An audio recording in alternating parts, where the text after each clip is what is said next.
रात गई बात गई का मतलब मुझे तब समझ में आया जब मेरे पति ने खुद डेमो दे के समझाया।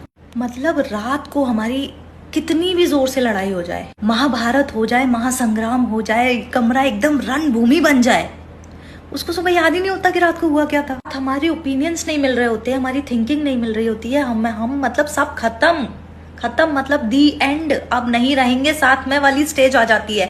मतलब कि लड़ाई का लेवल वो होता है कि एक दूसरे के साथ रहने के बाद भी एक दूसरे को ब्लॉक कर देते हैं। वो लेवल होता है लड़ाई का कि तुम्हारी शक्ल ही नहीं देखनी है मुझे। पर पता नहीं सुबह उसको क्या हो जाता है, सुबह वो ऐसे उठता है जैसे स्वर्ग से कोई परा उतरा हो धरती पे। मुझे कभी कभी लगता है कि ये मेरे अकेले का ही है, ये आदमी ऐसे ही होते हैं।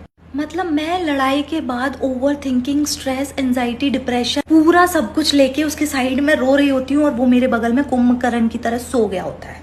और सुबह उठ के वो इतना नॉर्मल बिहेव करता है, इतना नॉर्मल बिहेव करता है जैसे रात में हमने लड़ाई नहीं, कीर्तन किया हो। मेरे दिमाग में रात भर इतनी बातें चल रही होती है ना, मुझे ऐसा लगता है कि सुबह होने दो फिर बताती हूँ उसको। पर क्या फायदा सुबह होने का, क्योंकि सुबह तो वो इतने हैप्पी जॉली मोड में उठता है कि भगवान को दया आ जाए उस पर कि इससे झगड़ा मत करो। और उठते से ही बोलेगा, अरे तुम अभी तक वही बात लेके बैठी हो, छोड़ो ना, अभी रात गई बात गई, खत्म करते हैं। मेरे कहने का वो मतलब नहीं था, तेरे कहने का जो भी मतलब था, मगर मूड और रात तो मेरी खराब हो गई ना।